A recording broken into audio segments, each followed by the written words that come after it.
Let's welcome in two of our experts. We got Brady, Quinn with me. Also, Danny Kanell making an appearance here on set. Welcome back. It's been a minute. I missed you guys. I had to see you guys in person, you know. It's been too long. It's been too long. The occasional, just once every couple months you're going to show up here.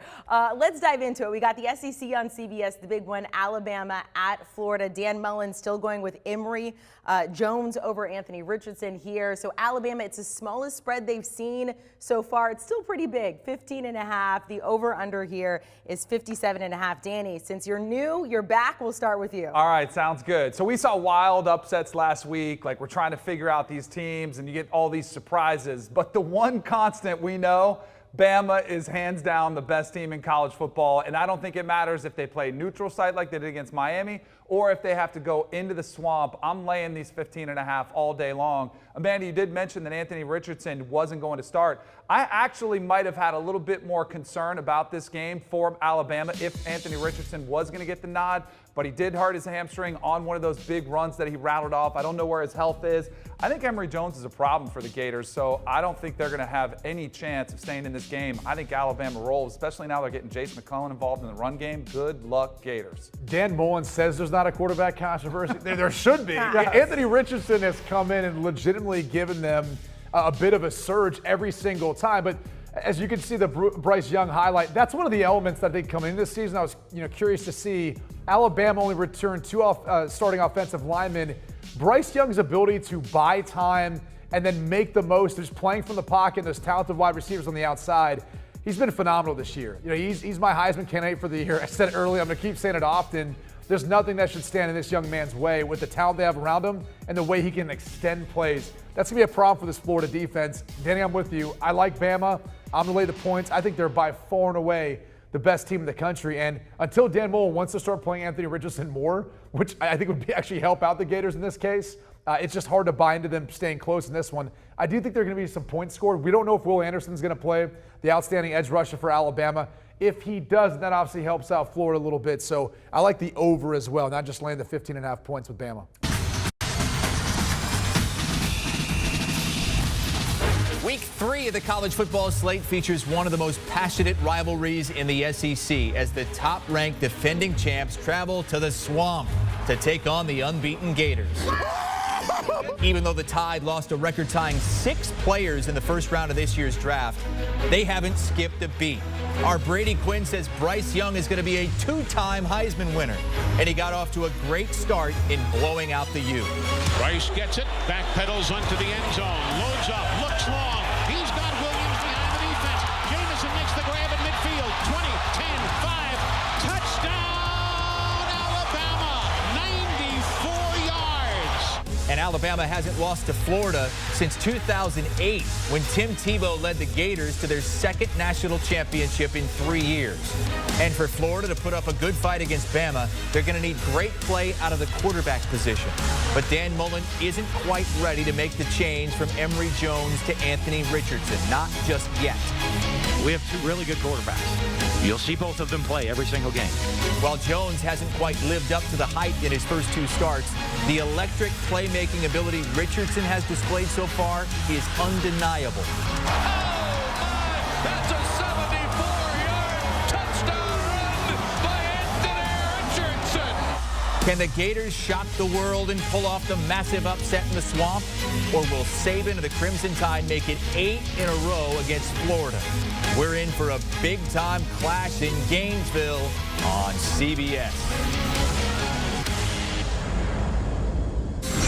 Oh, the return of the SEC on CBS could not have any of a better matchup. As Chris Hassel told you right there, a rematch of last year's SEC championship game. 2 teams that expect to be competing for the SEC championship once again. It's the #1 Alabama getting tested on the road early in the season. Our young quarterback, Bryce Young, hostile environment. So much going into this game. We welcome in Tim Doyle coming to us live from the Caesars Sportsbook at Horseshoe Hammond. Tim, I'm going to give you first crack at this one. We've got the Tide coming in as 14.5-point favorites. Over/under sitting around 59, 59.5. What are your expectations for this game, and what's your play going to be? You know, when you ask me expectations, Chip, I kind of think back to Clubber Lang in Rocky III. You know, he won the first fight, but the interview is so priceless because what was his expectation for the fight?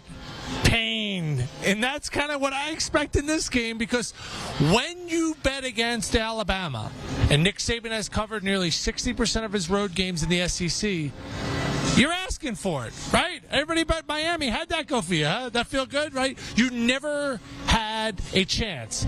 And then, I feel like Nick Saban keeps it close against Mercer just so he could, yell at people in the media and scold his team. We beat Miami by the same points, roughly, that we beat Mercer by. We're nothing. We're worthless. Could Florida cover this game? I don't know. Emory Jones throws the ball to the wrong team way too much. Anthony Richardson's an amazing athlete. He's great at backflipping. But are you going to be able to throw the football? That's what I think Alabama's going to make this team do. They're going to wipe away the run. They're going to be like, good, guys, beat us with your arm. And, you may get a backdoor cover, but I've kind of adopted this philosophy with Alabama. You either bet Alabama or, guys, you don't bet the game.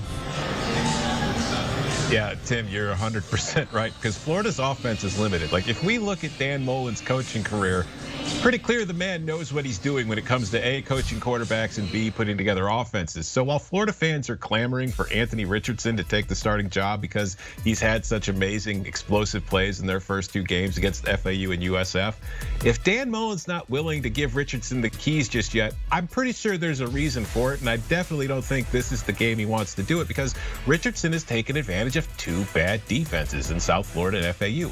He's not going to be able to get away with a lot of the stuff that he got away with against them against this Alabama defense, and I think the Tide, like Tim said, they are going to force both Emory Jones and Anthony Richardson to beat them with their arms. That's not to say they won't get some plays with their legs, because they're too good athletes not to be able to make something happen, but they're not going to be able to do it consistently. And on the other side, Alabama's offense is Alabama's offense. It doesn't matter who the names are at this point. They're all five-star players. They're all going to put the points on the board. And I think that there's a chance with Bryce Young starting on the road in a hostile environment for the first time in his career, they might get off to a slow start. It might look like an interesting game for a quarter, maybe even for the first half. But once Bryce Young settles in and Alabama figures things out, they're going to blow the doors off the Gators. I'm laying the points with Alabama. UNITY, UNITY, Tim, Tom, Chip, Bama, Bama, Bama. I'm just telling you. Listen, Tim Doyle just told you, you either bet Bama or you don't bet, or you sit on the sidelines and you watch what's unfolding. Because look, will there be a moment when Florida might have a lead, or will there be a moment when Florida's within, a field goal or so? Maybe, but over the course of 4 quarters, Bama just keeps coming and coming, and they don't stop. They are going to end up treating Florida like one of these, like Lucy pulling the football away. This is going to be stepping on the rake. You're stepping into the booby trap. Alabama will find ways to make Florida pay for all of its weaknesses, because that's what Nick Saban and Alabama teams do. Do you have any weaknesses? They've been circled. They have been studied. This Alabama team is ready to exploit them. Crimson Tide rolls. They cover the spread as well. Do you want a sports network that delivers everything that matters about the game? The highlights, the picks, the instant analysis, no yelling, no fake debates, no politics. Hit the subscribe button and never miss a moment.